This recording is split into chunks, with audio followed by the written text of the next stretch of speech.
Hello everyone and welcome to our session today, Postgraduate Admissions 101. My name is Olivia Bailey and I'm currently both an undergraduate student and student ambassador at Macquarie University. So in this session today, we'll be providing you with some helpful tips to boost your postgraduate application outcome, and we'll also walk you through the process for applying directly to Macquarie. So today I'm joined by Faraday Youssef from our postgraduate admissions team in student administration. So a warm welcome to you. Thank you. Thanks, Olivia. So Faraday, let's start with some of the most common questions that we get asked on applying for Macquarie's postgraduate courses. So if I were a student looking into postgraduate study, where could I get the right information?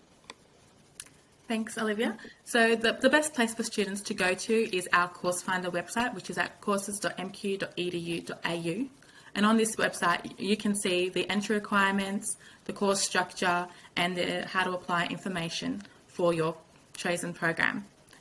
Course Finder is easy to navigate and also has information about how to combine your degrees if you're interested in doing a double degree. Great. So how can students also get the best outcome on their applications? Sure, that's a great question. In order to get the best outcome on your application, you're encouraged to look at the Course Finder website and review the how to apply instructions. There it'll list the documents that are needed to apply. So please do have a look, and also it's got the key dates. So apply on time. Some of our programs do close earlier and others are closed later. In regards to applying with the best possible outcome, one of the questions that we do get asked quite often is personal statement and what do I need to include on that. I encourage all students to have a look and review the criteria that's required from you and provide a clear, honest and concise response. If you do have work experience in the field that you're applying for, please do mention that. And if you don't have it, then that's fine as well. So students really just need to make sure that they submit all the documents that the application requires and that they're answering those personal statement questions very honestly and openly. Yeah, that's correct. And also with Course Finder, it will tell you, the admission requirements as well. So whether or not you have satisfied the WAM, which is the weighted average mark, and whether or not you have a degree in a related field for the area that you're applying for. Great, thanks for that. So another question that we get most commonly is what are alternative or conditional offers? So I was just wondering if you could provide some insight around that. Sure. An alternative offer is made to students when you do not satisfy the minimum admission criteria for the course that you have applied for. A most common example of this is that you may have applied for a master's degree, but you don't satisfy the admission criteria. So we would offer you a graduate certificate which can be used to articulate into your desired degree upon successful completion of the lower award and upon satisfying the minimum WAM requirements or foundation units. Another instance where we may make an alternative offer is from a longer to a shorter duration course. So it might be that based on your prior experience, you don't need to do the foundation units or you don't need to do the flexible zones. So you just have to study the core zones and therefore we would give you an alternative offer into the shortest duration course.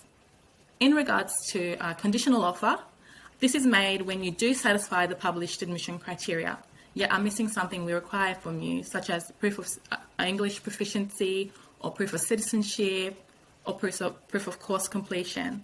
So it's not uncommon for students who are applying for postgraduate studies to be in their final semester of their bachelor's degree. So we do encourage you to apply because before the session commences, we will require from you evidence that you've completed your bachelor's degree. So when applying and you're halfway through your studies or you're in your final session, you don't need to provide the admissions team with an official transcript because we can get that from the end. Perfect, thanks for clarifying that. And I was also wondering if you could provide a bit of information on how fees work for postgraduate study. Sure. So with most of our postgraduate coursework units, they are offered on a domestic fee-paying place. And we do also have a limited number of spots that are offered for CSP, depending on the government's demand and study area. In regards to a domestic fee-paying place, this means that you're required to meet the full cost of your course. The government doesn't make any contribution towards the cost of your program, and eligible students can choose to defer their tuition fees to a fee help loan. In regards to a Commonwealth supported place, this is where the government pays part of your fees, and this part is called the subsidy, not the loan, and you don't have to pay it back. However, the subsidy does not cover the entire cost of your study, so you must pay the rest, called the student contribution amount. This is listed in your student account and is lower than the full cost of degree. Eligible students may choose to defer their tuition fees and defer via HECS help form. In regards to determining your eligibility for fee help or HECS help, I encourage you to visit the Study Assist website, which is www.studyassist.gov.au. And you're also encouraged to revisit Course Finder to see if your course is available on a domestic fee paying place or a CSP place, and bearing in mind that CSP is competitive for the majority of our courses. Great. Well, thank you for that information and for your insights into applying for Macquarie's postgraduate students. Now, for those who want a little bit more guidance, how can students apply directly to Macquarie?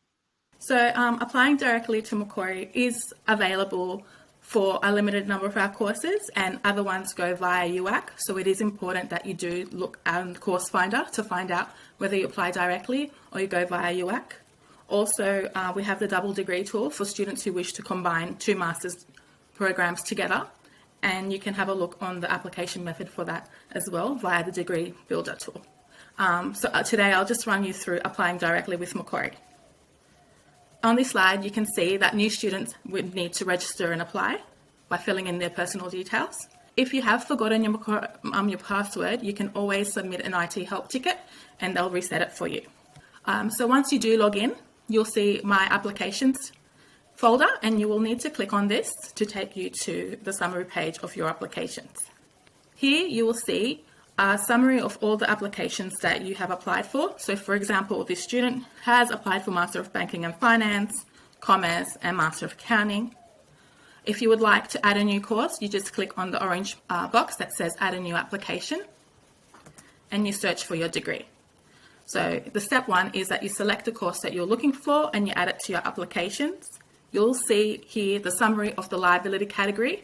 So it'll tell you whether the course is offered on a DFE or a CSP basis. It'll also show you the attendance mode that you can choose, whether it's internal or external, and it'll show you the study mode as well, which is full-time or part-time. You then simply just click on the one that you're interested in and you add it to your list of preferences. Next, if you are a new student, you will be able to populate your personal details, and existing students will be able to review their personal details here. Step 3 is optional. However, by populating it, you do help us in making an assessment of your application quicker. So it's where you view your educational background details.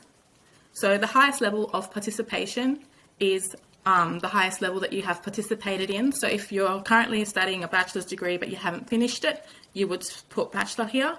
And then for your highest level of completion is if you have actually completed a bachelor's degree, you would put that, or you would put your Year 12, HSC, or graduate certificate, master's. And you continue on this site to populate your previous study details, the institution it's from, and information about your parent or guardian's education. So with step 4, this is where you will see application document requirements. And you can see on the side here that some of the document requirements are mandatory and others are optional. So the way to do this is you just click on each mandatory requirement and you click on Respond, which will take you to the next page where you can drag and drop your documents highlighted here in blue. And if you've got any additional documents that you would like, you just click on the orange Add button and you can add multiple documents. It's important that your documents are not too large in size, and PDF is preferable. Then you will continue. It's important to populate everything that says mandatory, and you may like to provide some of the optional documents, which will help with your application. So once you've successfully uploaded a document, you will see that it changes. So here, where you look at citizenship and residential details, it says that the response has been received. If you try to submit an application and you haven't populated everything that is required and mandatory, then you'll receive an error and you won't be able to save your application. But that's fine, and that's a good way to prompt you that something might be missing. So upon successfully responding to each of the mandatory requirements and having the response that says successfully received, you'll be able to proceed to save your application, and you will be able to review and submit it. Next, as I mentioned earlier, you can track the progress of your applications. So a few of the common status updates that we have is incomplete. This means that you have started but not yet submitted an application. We also have pre-assessment. Now, this means that you have successfully submitted your application and it's been received by the admission team. Assessment means that your application is now being looked at by this admissions team and we may require additional information from you. If this does happen, you'll receive a trigger email into your application email that you've registered with, and we'll tell you which documents are missing. For finalise and completed, you will see that you have received an outcome for your application, and you'll also receive an email notifying you of that application, whether it is successful or unsuccessful. With the withdrawn status, this means that you have withdrawn the application yourself due to change of mind. And cancelled means that you have not been responsive in answering the admissions team's request for additional documents, and so we may have cancelled your application. We only advertise the longest duration of courses.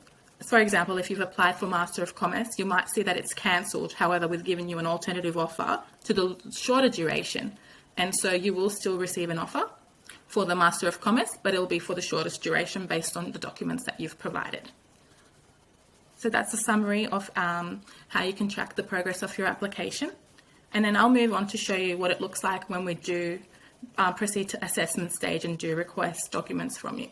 If an application has been placed on hold and we request further information from you, you will see a little tag that appears and you'll be able to respond and drag and drop the documents that's required. So this student here is missing citizenship and residency details, and they're able to respond to us by uploading that, and then we will be able to proceed with assessment of the application. A common outcome would be a full offer.